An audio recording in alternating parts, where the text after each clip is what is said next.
dari segi fisik, segi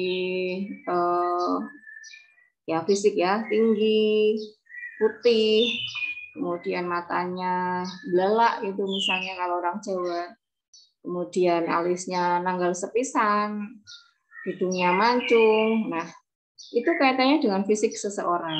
Ya, jadi fisik seseorang juga yang sering kita lihat dari pertama itu ya dari fisik ya.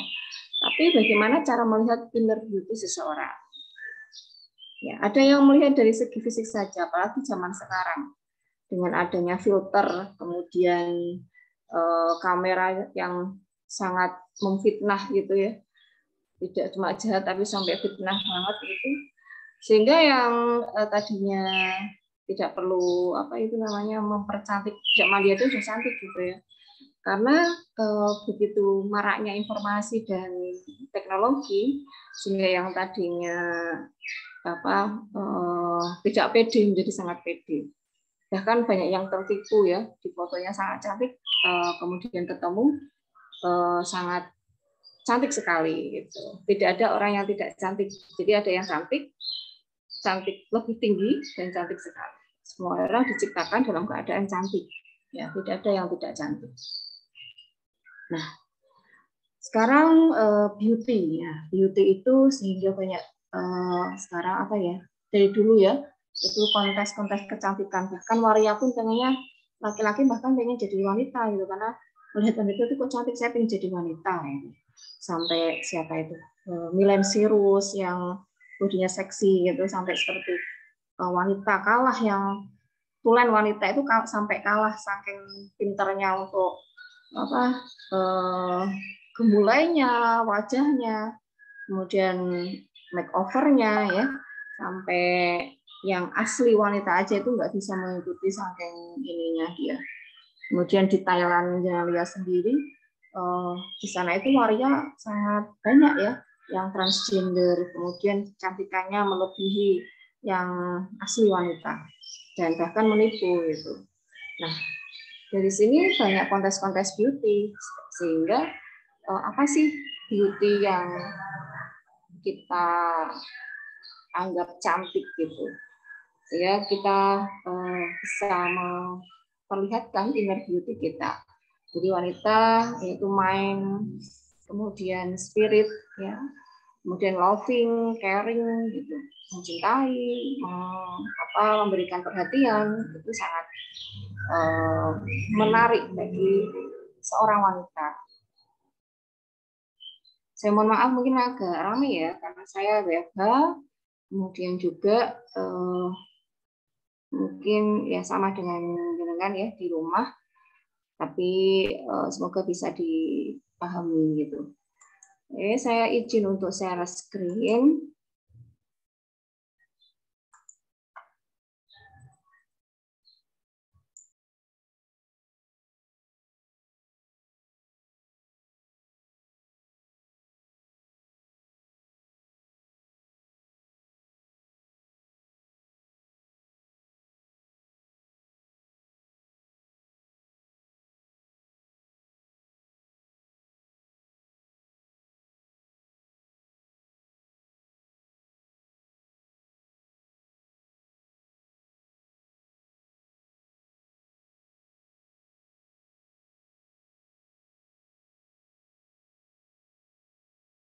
Mohon maaf Ibu, izin masuk.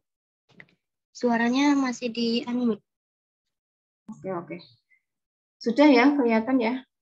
Terdengar suara saya ya? Sudah Ibu. Sudah Ibu. Ya, terima kasih diingatkan.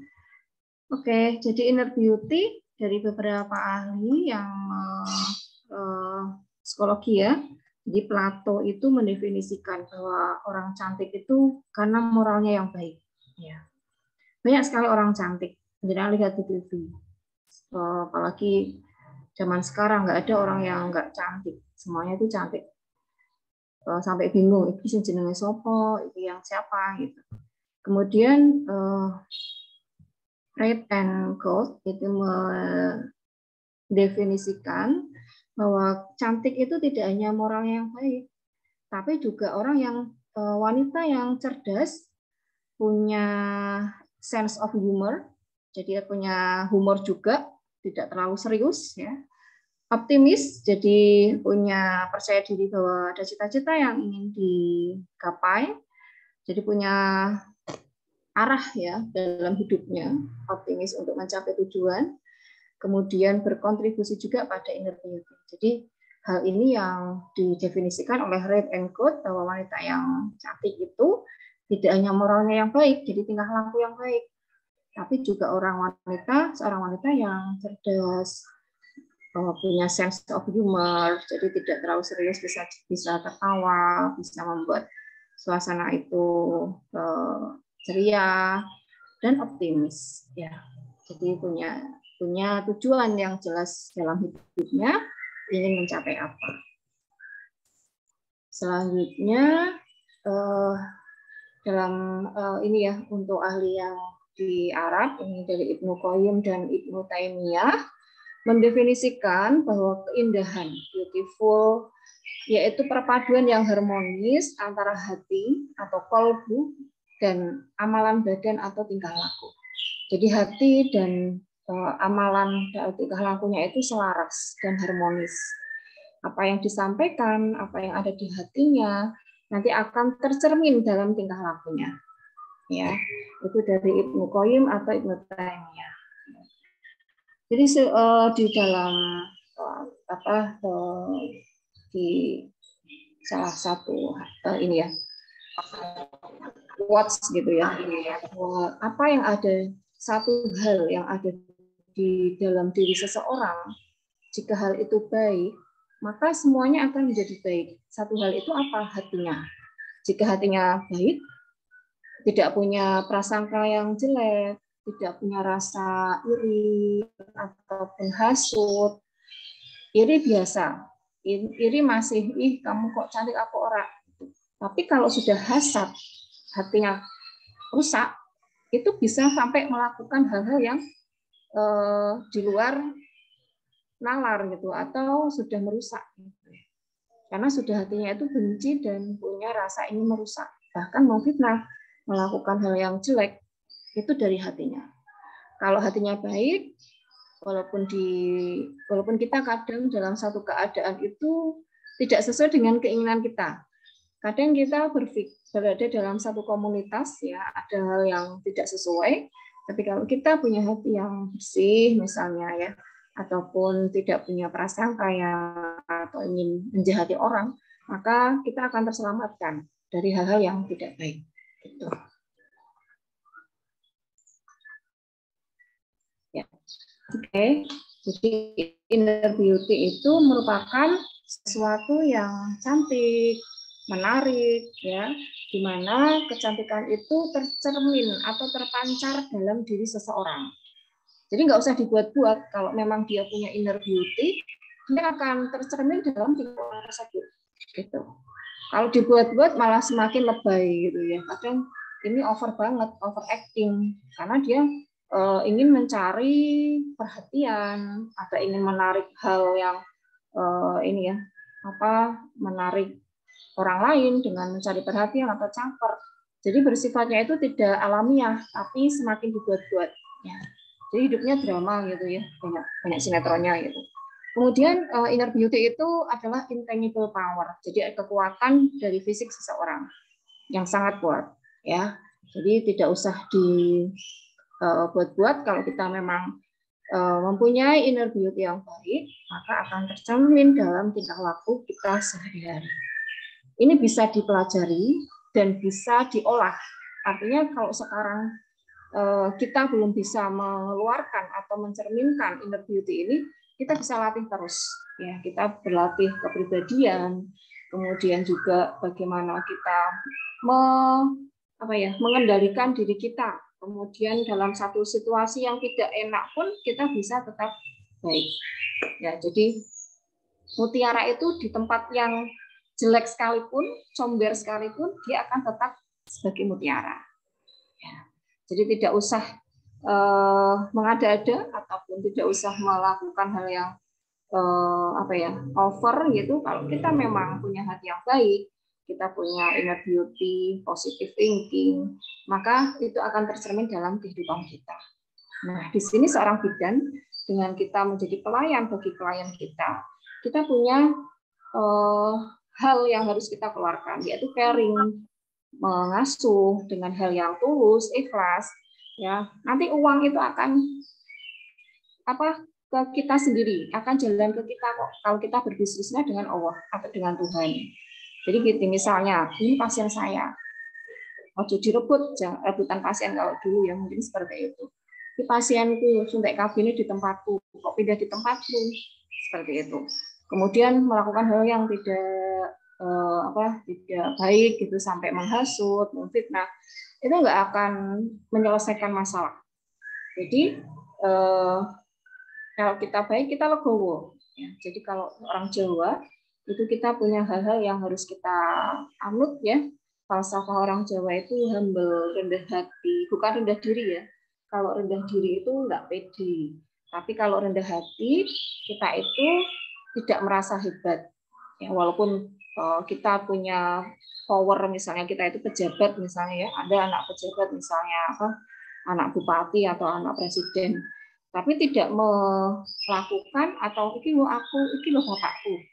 Tapi Anda bisa humble, bisa rendah hati ya. Kemudian tidak merasa hebat karena tidak ada sesuatu yang hebat di dunia kalau kita tidak diberikan kemampuan oleh yang menciptakan kita. Itu sebagus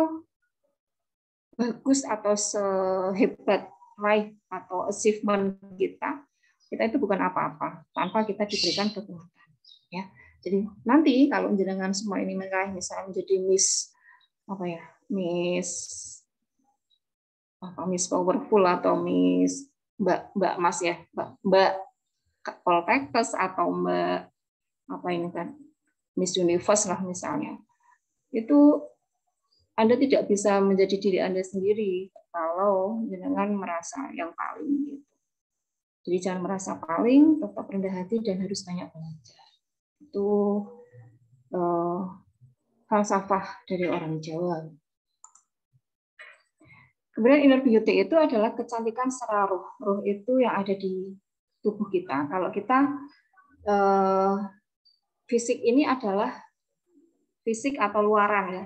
Tanpa ruh ini kita tidak bisa hidup. Artinya fisik itu kalau sudah mati kan dia akan hilang, akan melebur menjadi tanah lagi. Tapi kalau ruh dia akan selalu hidup, nanti akan dibangkitkan lagi ruh kita. Nah, kecantikan ruh itu dari hati kita dengan rohaniah atau dari jiwa, ya. Yang kedua adalah jiwa atau nafsi. Kemudian yang ketiga adalah kecantikan akal. Jadi akal kita tidak licik, tapi bagaimana cerdas untuk menghadapi sesuatu dalam dunia ini.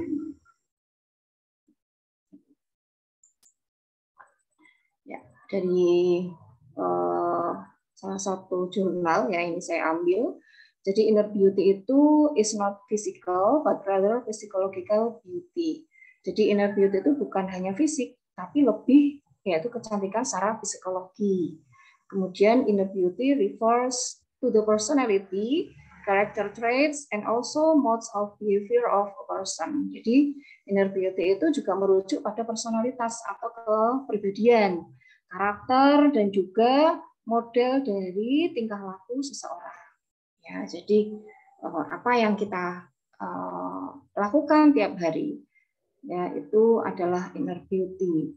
Kemudian inner beauty is about what kind of person someone is. Jadi inner beauty itu tentang bagaimana kebaikan seseorang, ya, yang kita misalnya punya sifat ingin membantu orang lain, bukan malah mengambil manfaat aja dari orang lain.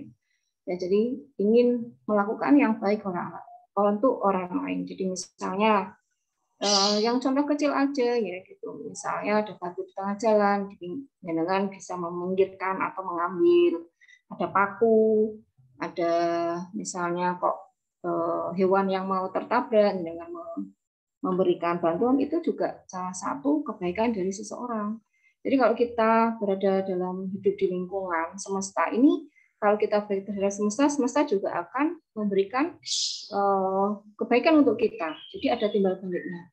Jadi mereka kan juga sama-sama makhluk yang dihidupkan oleh Allah, tapi menjadi masing-masing kita sebagai manusia yang punya akal nurani dan lebih sempurna dibandingkan hewan, tumbuhan. Tapi mereka adalah makhluk. Bahkan mereka melakukan atau bersujud beribadah terhadap Tuhannya dengan caranya gitu.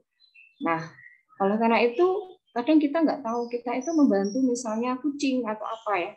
Terus suatu saat kita berada dalam satu ini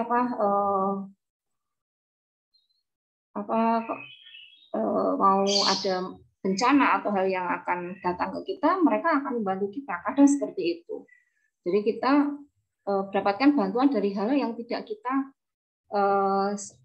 kita sangka gitu ya. Jadi itu apa yang kita lakukan, maka itu akan kembali ke kita. Kalau kita melakukan hal yang baik, maka yang kembali ke kita adalah hal yang baik juga. Begitu pula kepada pasien atau klien kita. Jadi kita misalnya jangan berorientasi pada materi. Saat kita melakukan asuhan, kita berpikir bagaimana kita memberikan manfaat dengan ilmu kita sebagai seorang bidan terhadap pasien kita. Nanti materi itu akan kembali ke kita, entah dari orang lain atau dari orang tersebut.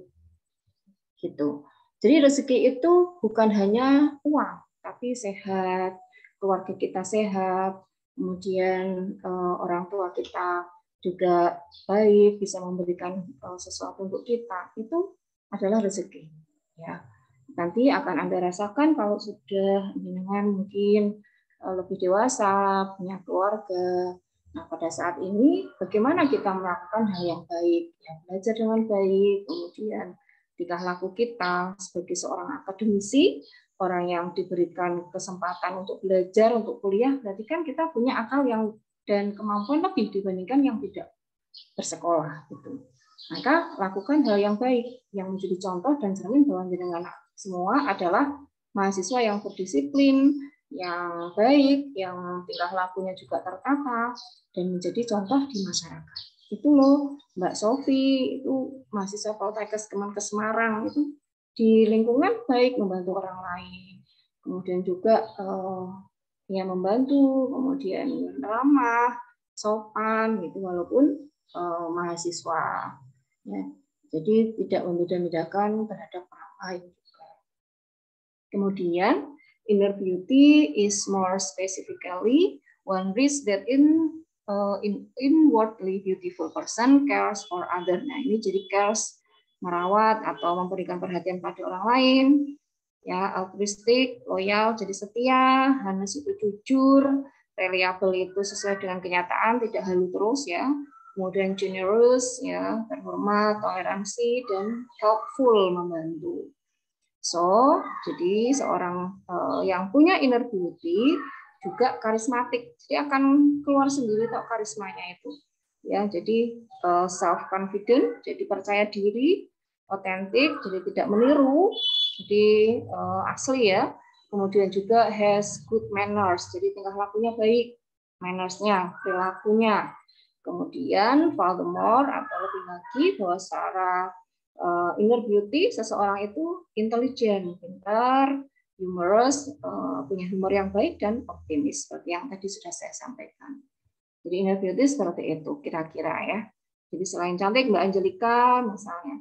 Jadi selain cantik Mbak Angelika itu juga punya sense of humor, jadi sering tersenyum, kemudian juga percaya diri dan punya tingkah laku yang baik. Jadi punya inner beauty secara keluar nih inner beauty-nya gitu. Jadi senyummu mengalihkan duniaku gitu ya kalau lagunya Afgan ya kayaknya. Itu siapa itu? Nah, jadi dengan senyuman itu bisa meraih apapun di dunia ini karena kalau senyuman ya, jadi kita dianjurkan untuk tersenyum. Bahkan hal yang tidak enak sekalipun kita harus bisa tersenyum gitu. Itu ya. Jadi senyuman seseorang itu bisa membuat segalanya yang tadinya sulit ya menjadi hal yang mudah. Ya, jadi wanita itu harus seperti ini.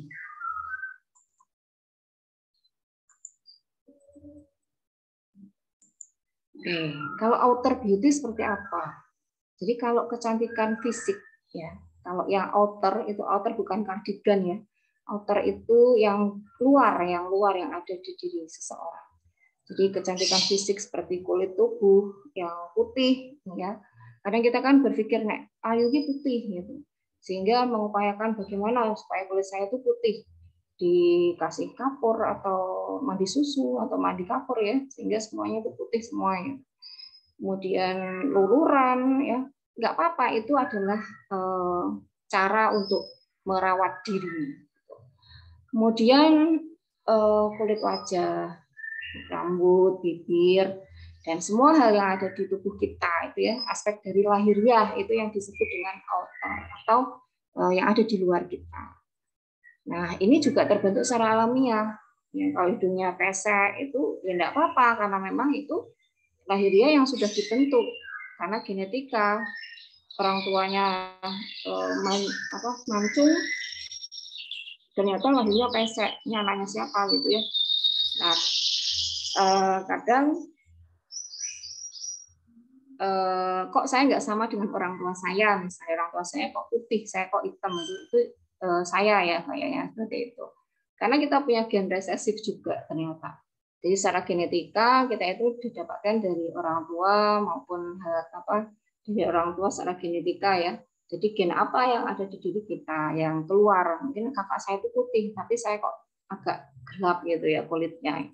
Jadi walaupun seperti itu tetap kita rawat dengan baik ya, supaya tidak harus putih tapi cerah ditambah dengan senyum ya, sehingga yang kulitnya tidak seputih melati karena senyumnya merekah, sehingga tiap hari itu terasa indah ya gitu.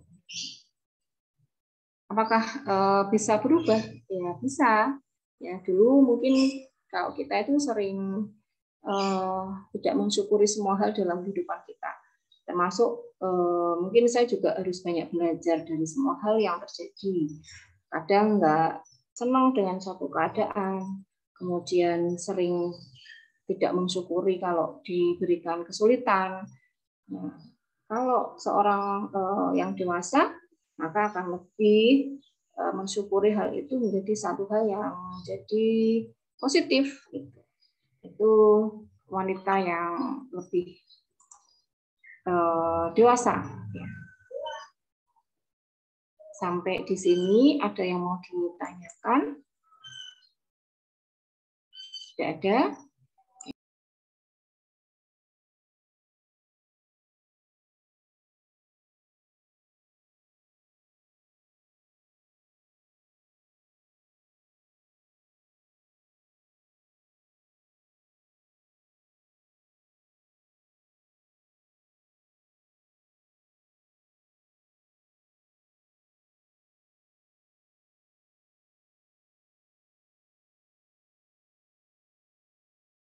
Oh ya, ini minggu depan ternyata sudah mulai UTS ya? Enggak, Ibu. Ya. Ibu. Oke, jadi kita selesaikan dengan cepat ya, yang kemarin tertunda ya, sehingga lebih cepat selesai. Nanti setelah saya ada videonya atau gimana untuk yang presentasi? Yang cara bersikap ya?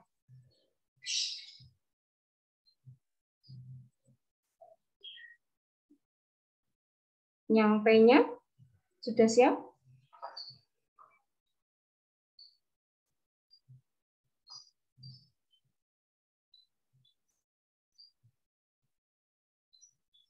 Oke, saya lanjut ya, masih 7 slide. Oke, jadi yang selanjutnya adalah untuk apa sih kita itu harus mengeluarkan atau memunculkan inner beauty. Mau aku wis ayu, kenapa harus ono inner beauty barang gitu ya.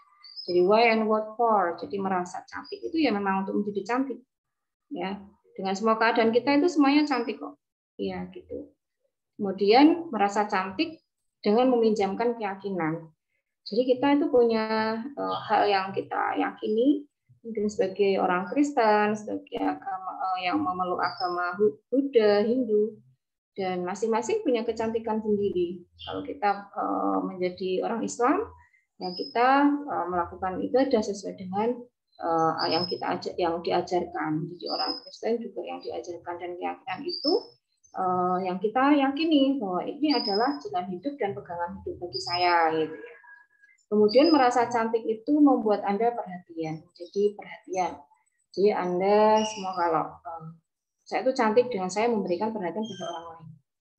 Misalnya saya bantu, sedikit apapun kita bisa membantu orang lain itu menjadi satu kebahagiaan. Ternyata kebahagiaan hakiki itu bukan sebenarnya apa yang kita punyai.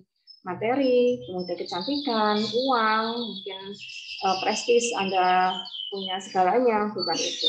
Ternyata kebahagiaan yang hakiki adalah saat kita merasa bisa untuk membantu orang yang membutuhkan. Itu bahagia dengan melihat mereka tersenyum.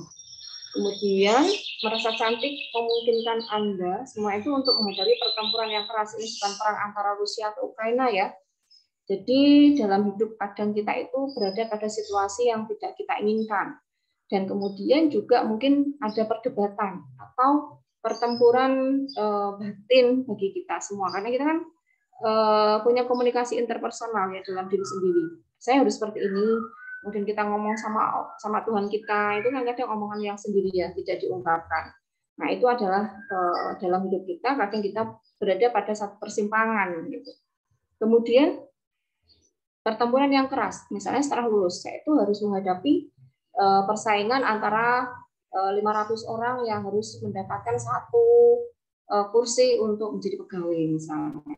Berarti itu kan satu hal yang harus kita lakukan untuk bersaing dengan sehat ya, ada dengan orang lain gitu. Nah, kita kalau punya inner beauty yang baik saat misalnya harus wawancara atau apa, maka akan kelihatan sendiri dengan baik. Orang itu bisa menilai, apalagi orang psikologi. Ada orang yang tidak jujur aja itu bisa kelihatan. Ya dari matanya, dari tingkah lakunya, kalau dari hatinya menyembunyikan sesuatu, maka akan kelihatan apa yang terpancar di mata. Makanya saat kita harus berbicara pada orang lain, yang kita tatap, coba tatap matanya. Bisa atau enggak? Atau ada hal yang tidak jujur bisa diselidiki. Sama pacarnya misalnya ini. Kalau misalnya curigation gitu ya, curiga ini ada apa itu, lihat aja bagaimana kita bisa untuk menyelidiki sesuatu. Apalagi wanita itu melebihi BIN ya, melebihi intelijen negara gitu. Kalau kita pengen tahu tentang sesuatu gitu ya. Kemudian merasa cantik membebaskan waktu Anda. Jadi kalau kita habis punya inner beauty yang baik, maka yang kita punya waktu untuk merasa untuk menjadi diri sendiri yang bebas, yang mandiri, yang merdeka. Kemudian merasa cantik membuat Anda peduli, jadi caring terhadap seseorang, terhadap yang lain, terhadap lingkungan ya. Kemudian juga merasa cantik itu tidak membuat Anda khawatir tentang kehidupan. Ya, jadi orang yang tenang, kemudian menghadapi sesuatu yang sesulit apapun. Yang pertama adalah tenang, itu kuncinya. Misalnya menghadapi pasien dengan gawat darurat. Yang pertama adalah don't be panic. Jadi jangan panik, tapi tenang. Karena jenengan atau kita semua yang akan melakukan tindakan ini. Kalau kita sama paniknya dengan pasien, maka misalnya tadinya mau nyuntik IC, malah keseru SC. Nah itu menjadi hal yang malah membuat kisruh. Maka yang pertama adalah kita tenangkan diri kita, karena kita yang akan membantu itu, yang membantu orang lain dan menenangkan orang lain. Kalau kita nggak tenang, bagaimana akan memberikan support mental kepada orang lain, terhadap pasiennya, keluarganya. Sehingga yang pertama adalah tenang dan tidak khawatir. Tahzan ya, jangan cemas, jangan khawatir, jangan sedih juga. Jadi mengapa sih mengapa perempuan itu harus cantik? Ya, jadi kecantikan itu relatif abstrak dan fitrah atau memang itu diberikan dari Tuhan ya. Jadi yang harus kita lakukan adalah menjaga kecantikan itu dengan tingkah laku yang baik, tidak melanggar norma, kesusilaan, kita ikuti aturan dari institusi dan disiplin. Ya, jadi cantik itu dari ketulusan hatinya. Jadi beauty seperti itu. Kemudian untuk apa cantik? Yang pertama adalah wujud syukur kita kepada Tuhan yang sudah menciptakan kita sebagai seorang wanita. Kita itu wanita itu lebih powerful ya. Kemudian gender kita sama dengan laki-laki. Kita bisa melakukan hal yang kadang laki-laki juga tidak bisa melakukan gitu. Contohnya benerin listrik, kemudian masang genteng. Mungkin ada laki-laki yang tidak berani. Kalau kita bisa melakukan, kita punya hal yang lebih bagus ya. Kadang juga ada yang tambal ban itu wanita ya. Mereka karena kehidupan yang harus membuat mereka survive, mereka mencintai dirinya dengan bekerja dengan keras, mencintai diri sendiri dan sesama. Itu untuk cantik. Kemudian bagaimana kecantikan hakiki? Jadi kecantikan akan kepribadian, baik yang terpancar dari hati, pemikiran, kemudian tingkah laku yang mencerminkan keanggunan, karisma, dan kewibawaan seorang wanita. Jadi kewibawaan itu tercermin dari diri seseorang ya. Ya, jadi itu contoh Presiden Soekarno. Presiden Soekarno itu kita lihat mereka adalah pribadi yang karismatik. Gitu. Ibu kita Kartini, RA Kartini, karismanya, keanggunannya itu juga terpancar dari luar. Nah, itu kecantikan yang hakiki karena pemikirannya kita mencintai ataupun caring terhadap orang lain, ya, mencintai dalam arti bukan cinta yang nafsu ya, tapi kita mencintai itu ya kita ingin hal itu baik terhadap sesama. Nah, cantik itu adalah ekspresi akhlak, kesadaran diri, kemampuan mengontrol diri dan hati, lisan juga. Ya, jadi satu hal yang paling melebihi pisau itu adalah lisan. Kadang lisan tanpa kita jaga itu menyakiti orang lain tanpa kita sengaja. Itu melebihi dari pisau yang merajam gitu. Jadi hati-hati saat kita berbicara, apakah menyakiti orang lain atau tidak. Perbuatan mungkin, kemudian menjauhi sifat iri hati dan dendam dan ghibah. Siapa yang nggak suka hibah? Atau suka ghibah semuanya ini? Enggak ya. Jadi hibah itu adalah menceritakan orang lain. Kemudian kalau yang tidak sesuai kenyataan namanya hoax ya. Ya, hoax itu ya. Hoax itu sudah ada sejak dulu kala, ini dari zaman Nabi Adam itu ada. Ya, jadi kenapa kok bisa? Ya, misalnya setan itu kan ya merayu Adam dan Hawa itu. Nah, hoax ini diperintahkan untuk memakan buah yang sangat enak. Nah, akhirnya itu hoax, padahal bukan dari Tuhannya, bukan dari Allah, tapi dari setan sendiri yang merayu supaya Adam dan Hawa itu memakan buah holdi tadi, sehingga cerita atau berita hoax yang itu sejak dulu kala sudah ada. Kemudian ya akhirnya termakan hoax, akhirnya terpisah ya. Jadi ada hal yang konsekuensinya sampai seperti itu. Menjauhi sifat iri hati, dia nilainya bagus 100 semua, padahal sama-sama buka buku sama buka catatan nih gitu. Kemudian dendam, kamu sudah merebut pacar, dendam, akhirnya sampai bunuhan ya, sampai melakukan hal yang ini. Nah, itu dari hati, dari hal-hal perbuatan ya. Zaman sekarang apa nggak ada, banyak sekali ya. Jadi banyaknya pembunuhan, banyaknya hal yang terjadi di dunia, di masyarakat di sekitar kita karena dari hati. Jadi orang yang cantik, jadi ekspresi akhlak yang baik merupakan daya tarik tersendiri bagi orang-orang di sekitar kita. Sama-sama bidan, yang satu judes, yang satu banyak senyum, murah, hati, baik, milih yang mana? Yang banyak, yang judes atau yang ramah.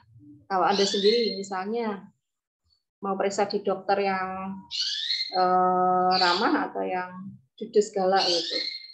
Nah itu. Jadi bandingkan ya, kalau kita aja pengennya yang di melayani kita itu dengan yang baik, care, lebih mengasuh, lebih menjadi partner atau lebih humanis ya, jadi kawan gitu. Dibandingkan orang yang menceritakan gitu tentang keunggulan-unggulannya itu kan agak gimana gitu kalau menurut saya. Ya. Lanjut, jadi bagaimana cara meraih cantik yang sejati? Meraih cantik yang sejati itu bagaimana? Jadi dunia ini penuh perhiasan. Ini 53 perhiasan di dunia ini. Jadi wanita yang cantik ya itu adalah wanita yang solihah. Jadi perhiasan yang paling utama di dunia adalah wanita yang solihah atau solihah. Jadi kenali diri sendiri, rendah hati dan empati. Empati itu apa? Empati adalah merasakan apa yang dirasakan oleh orang lain. Jadi kalau orang lainnya temannya sakit, kita merasa apa yang dirasakan oleh teman tersebut. Ya, kita memberikan ucapan, mendoakan, kemudian juga care, mungkin memberikan buah-buahan gitu ya, atau makanan itu di luar, itu tambahan. Jadi kita empati, merasakan apa yang dirasakan oleh orang lain. Sehingga saat kita memberikan asuhan, konseling, kalau orang sedang sakit gitu ya, mau bersalin itu kan sakit. Maka gimana caranya kita empati? Ya kita tanya apa yang dirasakan apa, di mana yang sakit, kita berikan support mental, ajari cara untuk mengurangi rasa sakit.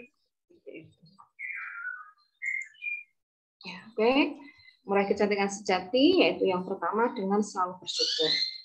Kita itu harus bersyukur apa yang kita miliki ini mungkin yang ingin dimiliki oleh orang lain. Ya. Jadi kehidupan kita itu yang seperti ini itu kadang yang diimpikan oleh orang lain. Mungkin jenengan Ovita, begini tuh kok enak ya.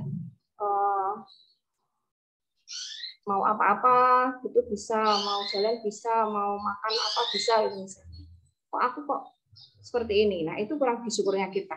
Contohnya. Padahal kalau kita bercerita terhadap orang lain apa yang kita rasakan, apa yang kita struggle atau kita fighting, itu mungkin melebihi dari apa yang orang lain itu bayangkan. Karena orang lain itu hanya melihat dari luar. Makanya yang harus kita lakukan adalah bersyukur terhadap diri sendiri. Saya bersyukur, bukan aku bersyukur kok, tapi diwujudkan dalam tingkah laku kita. Itu adalah wujud syukur dengan cara yang kita ikuti perintah yang kita menjadi peran apa kita ya, tanggung jawab kita terhadap apa yang kita punya. Lakukan hobi yang baru menginspirasi. Jadi walaupun banyak tugas ya, mungkin jangan untuk refreshing, untuk healing gitu, lakukan hobi yang menyenangkan, misalnya menanam di kebun ya, atau bunga-bunga ataupun tanaman obat keluarga. Ya hobinya gadget aja atau game gitu ya kayaknya mager terus ya, tambah ngemil ya tambah lemu sih sama kayak saya. Ya alihkan misalnya di alam ataupun ya tadi menanam, penghijauan, reforestasi gitu. Itu yang menginspirasi oleh orang lain. Kemudian selanjutnya untuk meraih kecantikan sejati saya itu harus berpikir yang positif, jadi positive thinking.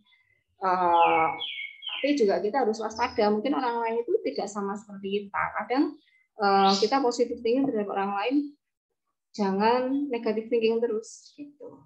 Kemudian lakukan segala aktivitas dengan ketulusan. Jadi kita tulus melakukan hal yang harus kita kerjakan. Misalnya tugasnya akeh kayak ini harus seperti apa, wangi ya kayak gitu. Itu tidak menyelesaikan masalah, menggerutu, tugasnya tidak rampung, tambah stres, malas gitu ya, kayak gitu. Jadi lakukan dengan penuh ketulusan, karena memang ya yang harus kita lakukan seperti itu, karena kita punya tugas masing-masing, gitu ya. Tapi memang kalau terlalu banyak juga pusing ya. Dari sini ada yang mau ditanyakan? Saya kira sudah selesai untuk materi yang dari saya.